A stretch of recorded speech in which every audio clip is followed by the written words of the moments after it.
हिंदू समाज में रात में कुत्तों का रोना या भौंकना अशुभ माना जाता है। रात्रि के समय यदि कोई कुत्ता रोता है तो उसे अशुभ माना जाता है, और यदि आपके घर के बाहर कोई आवारा कुत्ता आकर रोने लगता है तो आप उसे तुरंत भगा देते हैं, क्योंकि आप उसे अपशगुन मानते हैं। 1. इस उत्तर के माध्यम से कुत्ते रोने के पीछे की वजह क्या है, इसका वैज्ञानिक कारण क्या है, इसी बात को हम बताने जा रहे हैं। ये 4 कारण है कुत्ते के रात में रोने के। 01. आत्मा।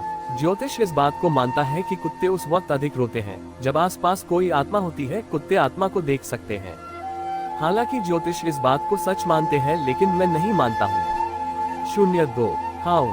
जब कुत्ते हाउल करते हैं तो इसका मतलब ये होता है कि वो अपना संदेश किसी को दे रहे हैं।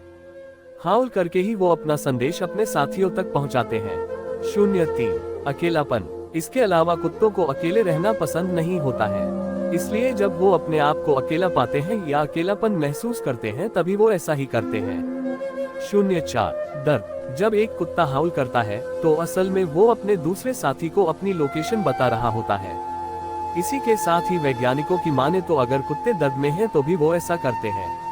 उनको कई दिनों से रोटी का एक टुकड़ा निवाला नसीब न हुआ हो, तब वो कारुणिक आवाज में इंसानों की ईश्वर से मुंह आकाश की तरफ उठाकर शिकायत करते हैं कि हे प्रभु, तुमने मुझे कैसे दरिद्र लोगों के इलाके में जन्म दिया है, जहां मैं कई दिनों से भूखा मारा मारा फिर रहा हूं, और जिस पर तुमने मुझे आश्रित बनाया है वह चादर तानकर मस्ती में सो रहा है।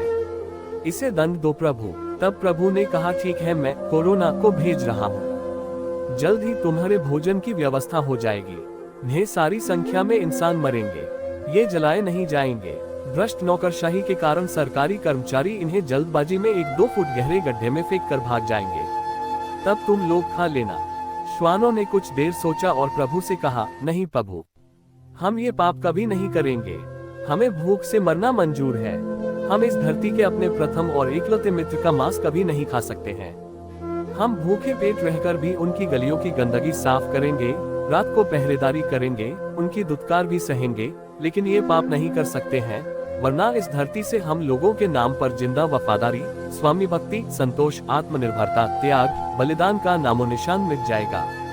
हम इंसानों की तरह आपके विश्वास और भरोसे की हत्या नहीं कर सकते हैं, चाहे इसके लिए हमें मरना ही क्यों न पड़े। इस पर प्रभु को श्वानों पर दया आ गई। उन्होंने कहा कि ठीक है, तो मैं इस धरती पर अपने कुछ विशेष प्यारे पुत्र और पुत्रियों को भेजूंगा जो तुम लोगों में मुझको देखेंगे, तुम्हारी देखभाल करेंगे। रात में जब भी तुम कारुणिक याचना करोगे तो वो अपने घरों से बाहर निकलकर तुम्हें आदर व प्यार से भोजन कराएंगे। ये वही आवाज है। क्या आपने सुनी? अगर सुनी तो फिर क्या किया? जब कोई कुत्ता अपने झुंड तक अपनी लोकेशन पहुंचाना चाहता है या अपने साथियों को ढूंढ रहा होता है तो हाउल करके संदेश देता है कि वो कहाँ है, और उसके साथी पलटकर हाउल करके उससे अपना जवाब भी देते हैं। अपने इलाके का ऐलान करने के लिए हर गली और मोहल्ले में कुत्तों के इलाके होते हैं और उसमें दूसरे एरिया के कुत्तों का आना वर्जित होता है। ऐसे में जब कोई दूसरा कुत्ता एंट्री लेने की कोशिश करता है तो उस एरिया के कुत्ते गुर्राकर और हाउल करके उसे वार्न करते हैं और अपने दूसरे साथियों को इलाके की सुरक्षा के लिए आवाज देते हैं। कंप्लेन करने के लिए कुत्तों को अकेलापन और उपेक्षा बिल्कुल पसंद नहीं होता, इसीलिए आप नोटिस कीजिए कि कोई अपने पालतू कुत्ते को अकेला घर में बंद करके बाहर चला जाए या फिर उसको इग्नोर करे तो वे हाउल करते हैं। ये उनका शिकायत करने का तरीका होता है। दर्द जाहिर करने के लिए कुत्तों को अगर चोट लग जाए तो भी वो दर्द से कराहते हुए हाउल करते हैं। वैसे वे उलझन होने पर भी हाउल करते हैं, विशेष रूप से जब वो आपको कोई बात समझाने की कोशिश कर रहे हों और आप उसे समझ ना सके। वैसे अगर बिच के बच्चे कहीं चले जाए तो भी उनकी तलाश के लिए हाउल करती है, चिढ़कर या गुस्से से। इस चिढ़ और गुस्से का ये मतलब नहीं है कि वो किसी को काटना चाह रहे हैं और गुस्से गुर्रा या भौंक रहे हैं। दरअसल जब वो किसी चीज से इरिटेट हो रहे हो और अपनी नाराजगी जाहिर करना चाहते हो तो हाउल करते हैं। जैसे कुत्तों को तेज आवाजें, किसी खास किस्म का लाउड म्यूजिक या बर्तनों का पटकना फेंकना बिल्कुल अच्छा नहीं लगता तो वे हाउल करते हैं।